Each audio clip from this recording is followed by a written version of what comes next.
رحم فرما میرے مولا۔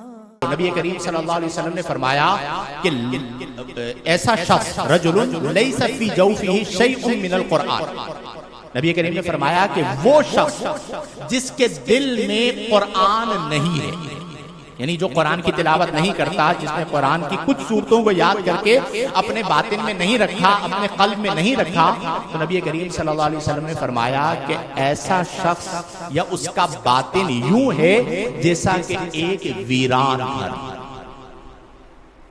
کون سا گھر؟ ایک بند گھر پڑا ہوا ہو 10 سال سے، تو وہاں کی ویرانگی کا عالم کیا ہوتا ہے؟ وحشت آتا، ایک نحوست نظر آتا، ایک خوف آتا کہ یہ ویران گھر ہے۔ تو اسی طرح جس کے باطن میں قرآن نہیں ہے، اللہ کے رسول صلی اللہ علیہ وسلم فرما رہے ہیں کہ وہ ایسا ہے جیسا کہ ویران گھر، اس کے باطن میں کوئی نور، روشنی نہیں، ضیاء نہیں۔ تو ہم اپنے باطن کو قرآن کے نور سے منور کریں۔ آپ سب ارادہ کرتے ہیں انشاءاللہ الجلیل اپنی زندگی میں قرآن کو شامل کریں۔ قرآن ایسی چیز ہے، آپ کچھ دن تلاوت کریں، یعنی 10 دن آپ تلاوت کریں، زیادہ نہ کریں، 10 دن کر لیں۔ 10 دن کے بعد آپ اپنے دل پر غور کریں، آپ کو محسوس ہوگا کہ تلاوت قرآن سے پہلے ہمارے دل میں ایک سخت پتھر تھا، اور قرآن کریم کی تلاوت نے اسے پگھلا کر موم کی طرح نرم کر دیا۔ جب آپ تلاوت کرتے رہیں گے ایک وقت ایسا آتا ہے کہ دل اتنا نرم ہو جاتا ہے کہ زبان تلاوت کر رہی ہوتی ہے اور آنکھ آنسو بہا رہی ہوتی ہے، دل نرم ہو جاتا ہے۔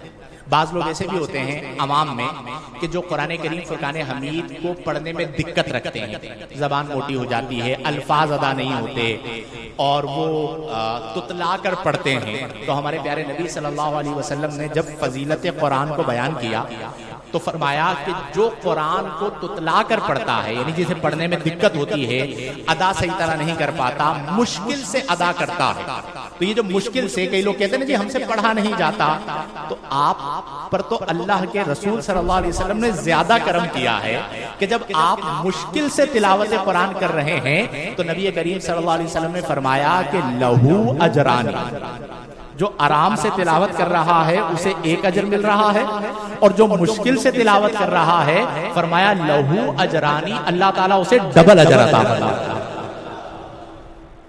کتنا اجر عطا فرماتا ہے؟ یعنی جو آرام سے پڑھ رہا ہے اسے ایک اجر مل رہا ہے، اور جسے دقت ہو رہی ہے، جسے مشکل ہو رہی ہے، جسے پریشانی ہو رہی ہے، فرمایا لہو اجرانی، اللہ تبارک و تعالی اسے 2 اجر عطا فرماتا ہے۔ تو ہم اپنی زندگیوں کے اندر قرآن کریم فرقان حمید کی تلاوت کو شامل، اور ابھی رمضان آ رہا ہے، ایک تو سب احباب یہ ارادہ کریں کہ کم از کم میں ایک قرآن کریم انفرادی طور پر ختم کروں گا انشاءاللہ۔ کون کون ارادہ کرتا ہے بتائے ذرا مجھے ہاتھ بلند کر کے، پکا یاد ہے زندگی میں ایک بار تو ایسا ہو۔ تراویح میں تو ہوگا ختم قرآن، یہ میں وہ ختم قرآن کی بات کر رہا ہوں جو آپ نے خود پڑھا، فجر کے بعد ایک پارہ پڑھ لیا، تراویح کے بعد ایک پارہ پڑھ لیا، عصر کے بعد ٹائم ملا آپ نے آدھا پارہ پڑھ دیا، اس طرح کرتے کرتے الحمد تا والناس پورا قرآن کریم ہم نے خود ختم کرنا ہے انشاءاللہ۔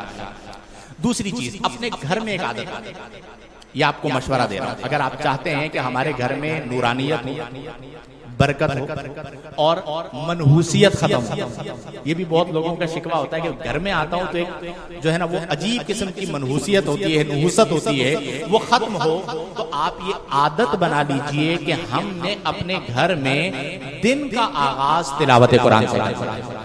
اپنی وائف سے کہہ دیجئے وہ تلاوت قرآن کر لیں، آپ صبح فجر کی نماز پڑھ کے آئیں، قرآن کریم اٹھائیں، یعنی 10 منٹ۔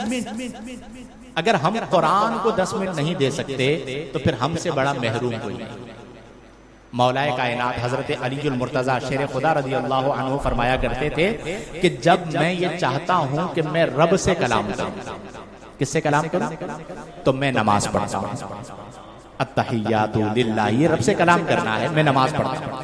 اور جب میں یہ چاہتا ہوں کہ رب مجھ سے کلام فرمائے تو میں قرآن پڑھتا ہوں، کہ جب میں قرآن پڑھ رہا ہوں تو وہ کس کا کلام ہے؟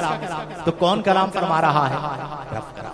تو میرے پیارے دوستوں، میرے پیارے عزیزوں، اپنی زندگی کے اندر قرآن کو شامل کریں۔ رحم فرما میرے مولا۔